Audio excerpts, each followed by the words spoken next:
What is up and welcome back. You guys are watching the Live in Denver channel. What we are going to be doing is talking today about Longmont, Colorado, everything about it. Now, we used to do videos like this all the time when we are breaking through these cities.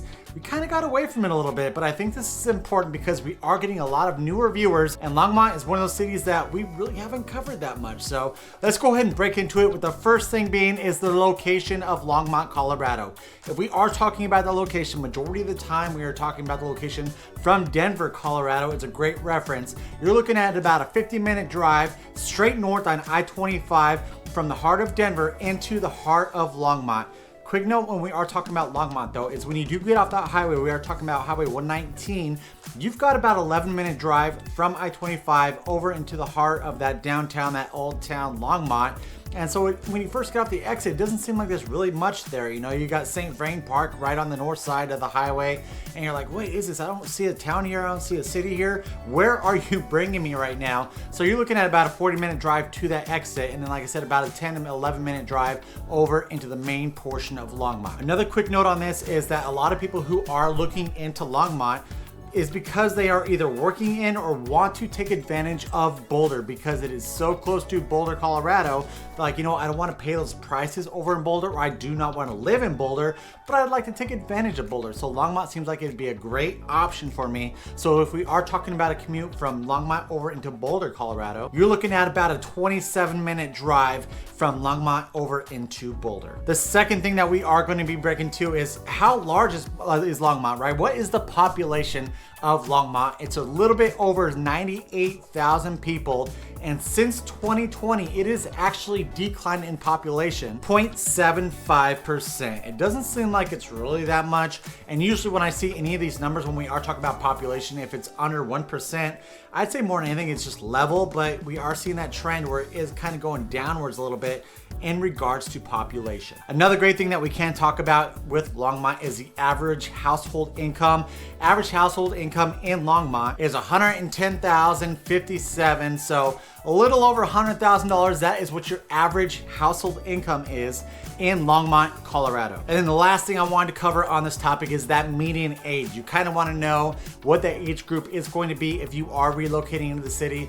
The median age in Longmont, Colorado is going to be 39.7. And oftentimes when we talk about like the Denver area, or I guess the city of Denver, it is definitely going to be a little bit younger than this. And that's why we like to throw these numbers out there in regards to that average median age, just kind of give you an idea of what that age demographic will be within the city. The third and potentially, I'd say most important, or one of the main things that you guys do ask us in regards to these cities, is we're going to be talking about that cost of living of Longmont, Colorado. What is going to cost me if I do decide to call this city my home?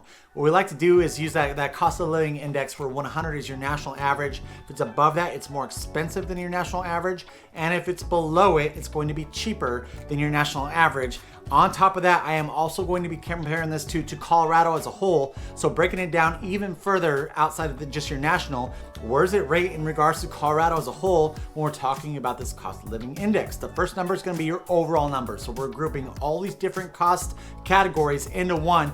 What is that number going to be? Over in Longmont, you're going to be looking at a 141.3, where if we compare that to Colorado as a whole, it's going to be a 120.5. Not only is Longmont almost 50% more expensive in regards to that national average, we're looking at, what is that, 21% higher compared to Colorado. Longmont, I'd say it has been blowing up. A big reason why it has been blowing up is if you want to take that small town feel and still be able to take advantage of Boulder, that's where Longmont really started to become popular. You know, that way you could buy a house that wasn't up in the $1 million price points that you could potentially be paying up in Boulder, still live in Longmont, and they have just an amazing downtown that I am going to be talking about towards the end of this video when we do break into those activities. Let's go ahead and break these cost of living index numbers into further categories though. That first one's going to be your groceries. Compared to the national average, what are you gonna be spending on groceries in Longmont, Colorado? Longmont, Colorado actually comes in at a 101.4, so a little bit more than your national average. And Colorado comes in at a 100.7, so it's even more, a little bit, just a tiny bit more expensive than Colorado as a whole. Groceries, I mean, when we compare to a few other cities, they're usually right around your national average when we are talking about Colorado or the Denver metro area as a whole. So it's really not that big of a surprise seeing that Longmont is coming in, just a little bit more than a point higher than your national average. The next line item cost that we are going to be talking about is your health, and health is something that we like to boast about in Colorado because it is always so much lower than the national average. Where like I said, 100 your national average. Longmont, Colorado is coming in at an 85.5. That's awesome to see when we are talking about health. And Colorado is also coming in lower than your national average at an 83.8. So we're kind of seeing a trend here where even though Colorado is lower than your national average, Longmont is still a little bit more expensive than Colorado when we are talking about that cost of health within Longmont, Colorado. Housing, this is a big topic that we consistently hear about when we are talking to so many of you who are relocating in Colorado. Now, if we compare Colorado housing to, like California, and we're talking about LA and San Diego, a few of these other cities, we definitely beat them out when we are talking about that cost of housing, but it is still a lot higher than a lot of these other surrounding states. If we're talking about Wyoming, Idaho, it is going to look a lot more expensive than those cities. Where we're standing though when we are comparing it to the national average, housing comes in at a 170.1 in Longmont. This number also puts your rentals in there as well too. So this is the cost to purchase a house and then also the cost to rent a house within Longmont, Colorado. And Colorado comes in just a little bit lower than that at a 167.5. We do know that our housing has blown up, has become so much more expensive over the last probably like 10 years. I remember back in the day when I was flipping and back in the 20 teens, I could get houses for right around $100,000, if not well below $100,000. But with the huge influx of population that we did receive into the Denver metro area in like the I'd say early to mid 20 teens, we definitely saw our housing prices go up. We had a lot of bidding wars out there. We had a lot of competition. Everyone just kept doing this, trying to outbid each other. And with that competition and low inventory, it definitely brought our housing prices up. The next subcategory is going to be utilities. What are you going to be paying on utilities compared to that national average?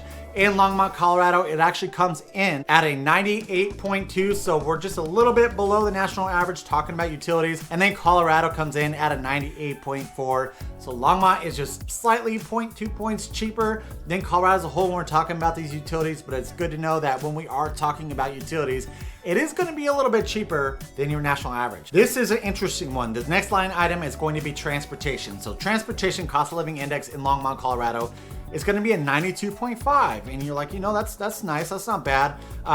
Brief explanation on when we're talking about transportation. So we're talking about the cost to maintain your car, the cost to insure your car, any of those auto bills that you are looking at when we are talking about transportation. This also does incorporate public transportation. And the interesting part is that Longmont is actually going to be lower than Colorado when we are talking about this cost of living index number on transportation, because Colorado comes in at a 106.7. So that's good to see that Longmont finally has another instance where it's not just 0.2 points, a little bit cheaper than Colorado as a whole. The next one though, miscellaneous. This one is going to be a little bit more expensive in Longmont as compared to Colorado.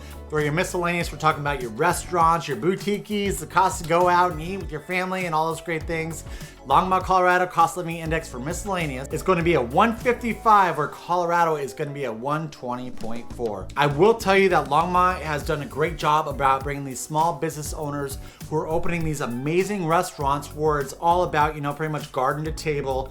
They're all about just bringing them super fresh food. And I think that's a huge contributing factor why this miscellaneous is so much higher as compared to the state of Colorado. The fourth one is actually going to be a great segue after talking about cost of living, because we're going to be talking about that median sales price when purchasing a home in Longmont, Colorado. Before I do that, guys, I'm sure you're watching this because you might be considering a move into the Denver metro up into Fort Collins. Make sure you give us a call. We have assembled the best team to help you out with all your real estate needs. Give us a call or text at that phone number right below. Right below it there, we always answer. It doesn't matter date or time, but if you're not quite ready to purchase, make sure you follow along. Inform yourself of all the latest stuff coming by smashing that subscribe button. Give us a thumbs up, notification bell, that way you're notified every single time that we put out a brand new video. All right, I kind of teased a little bit. Let's talk about that real estate. What are we looking at for those median sales prices if you're looking to purchase within Longmont, Colorado? First number is going to be your attached and your single family into one number. So overall, you're looking at a median sales price of $565,000 And year over year, for comparing 2023 to 2024, I believe these numbers are as of August, that number is down 5.2%. So that means the amount of homes that sold in August of 2024, the median sales price was 5.2% lower than what sold in August of 2023. What's that number gonna look like if we break it more into just your single family housing? The median sales price in August of 2024 for Longmont, Colorado, single family homes is going to be $582,000. And that number also is down year over year, 3.73%. Let's just say that, like, I know that this really has been more of a common trend that we are seeing due to the high interest rates that we are currently experiencing. Of course, you always hear, the Fed's supposed to drop them in, drop their rates in September and November. Even though that does not have a correct correlation with mortgage interest rates, we do see a trend where oftentimes when the Fed drops their rate, you see mortgage rates also go down as well. Will we see a little bit of a bump when we are talking about later on this year, Q4 of 2024? We will see. We will see if it brings more buyers and if these median sales prices will have more of an upward trend, whereas right now they have a downward trend. And then of course we're going to be talking about those attached products, so your condos, your townhouses, and your row homes. What is that median sales price looking like? You're looking at a median sales price of $418,000. That number, unfortunately, is still also down 2.79%. So we see across the board where all these products are down when we are comparing 2023 over into 2024. All right, now we get into the fun part. The fifth thing that we are going to be covering in regards to Longmont, Colorado is going to be the activities, right? What kind of activities are you going to be doing in Longmont, Colorado? When I think Longmont, Colorado, I think all about the brewery scene, and they have a fantastic brewery scene when we are talking about Longmont, Colorado. The two largest ones that we typically talk about all the time is Left Hand and Oscar Blues, two great breweries up there. But also with this brewery scene, Longmont has a brew hop trolley, which is pretty cool, where it brings you around to all these different kind of microbreweries, these craft breweries that are all around in Longmont area, and they just drop you off, get you to do a little test. It's not just breweries, it's also distilleries, it's also wineries. And so if you just want to have a nice little night out in the town, or a nice a little, I guess you'd call it a day date or something like that, it's awesome you do that brew hopping in. Even if you're not into beer, it's like, all right, I know we're gonna hop over to some distilleries. Hey, I know we're gonna hop over to some wineries. It's cool that they do offer that variety, so it's not just about breweries, but also the other two products. Another great activity that is going to be in Longmont, Colorado is, of course, your recreation. And when we're talking about recreation, more of your outdoor recreation, they got Union Reservoir over there. If you want to go out there and do some paddle boarding, or if you want to do some kayaking, you could do that in Union Reservoir. And when we're talking about the recreation or the activities in Longmont, Colorado, when I think Longmont, a lot of times I think about the downtown. It reminds me a lot of Loveland, Colorado. And then even a little bit of Fort Collins. Even though Fort Collins is larger, they just have this similar vibe where people love to be outdoors. They like to be outside doing things. They love to be active. And that's what I love about these three cities is if you are active and you love doing all these things, you can do it. If you want to hop over into Boulder and take advantage of the Boulder Reservoir over there, if you want to go up to Rocky Mountain National Park, they have all these great outdoor activities that you can take advantage of. We are consistently covering how Boulder is seriously one of the most active cities in the country. And so you can just hop right over to Boulder and take advantage of all the activities they have over there as well too. Also, if we're talking about camping, I love camping right above Boulder. Our favorite place that we go is Gross Reservoir up there. They have all these camping spots laid out. I actually didn't know about this camping spot until I got older. I always heard about it. People always said it's a little hidden. It's hard to find. And once we found it, we were like, my dad and I we were super excited that we finally found the spot that we were always told about, because we always went fishing up at Gross Reservoir just right above Boulder. But there is so much to do, and you are so close to the mountains when we are talking about Longmont, Colorado. You can take advantage of all those mountain activities, or if you just want to stay in downtown and do the brew hop stuff. Also, they have great restaurants. My favorite restaurant that I like to go to within the downtown Longmont on Main Street right there is the Roost. Usually when I'm meeting with people, we always meet at the Roost. It's like I talked about, kind of that farm to table style food. They always use local distributors when they are providing the food for the restaurant. It's always amazing food there. Every time I've gone there, the food has been fantastic. The service has been fantastic. But let's say that you're looking more for like a tacos type of place, Jefe's Tacos and Tequilas. We stopped here a few times, you know, right before we were getting ready to record. It's awesome. You know, you get a great margarita in there. We love going there and just kind of hanging out a little bit, kind of ease the tension a little bit before we record. So Jefe's Tacos and Tequila is another great restaurant. And this place is just lined with all kinds of great restaurants on Main Street. If we are talking about this downtown area of Longmont, Colorado. And then another quick thing on activities. One of my favorite memories, I think, with Chelsea of probably all time is we did this like a Christmas play or whatever it was at the Longmont Theater right there. And it was amazing. We just love kind of going up in this area because we've also done one down in Lafayette. Just watching these like local actors or these local, you know, plays being held in these cities. And I mean, especially during Christmas time, it just kind of brings it in a little bit. And you're like, oh man, this is amazing. It's special. Love watching these different plays that they like to put on. And so that Longmont Theater is amazing. A great spot that Chelsea and I personally love taking advantage of all the time. Also, Longmont downtown, or Longmont in general, the city always holds a lot of great events for the city to come together. So they have like, they have the Farm Fest, they have the music evenings or the music events or something like that. I think Farm Fest, I think the last weekend is the first weekend of October or something like that. They have art walks, and you see this oftentimes where a lot of these local hubs of these little downtowns, they like to hold a lot of events to really bring the community together, and Longmont has definitely done a great job of doing that. Thank you so much for watching, guys. I greatly appreciate it. Like I said, if you are looking at purchasing real estate here in the state of Colorado, make sure you give our team a call or text at that phone number right below. Right there, we always answer. It doesn't matter date or time, but if you're not quite ready to purchase, make sure you follow along by smashing that subscribe button, give us a thumbs up, and notification bell that way you're notified every single time that we put out a brand new video. Until next time, we love you. Bye.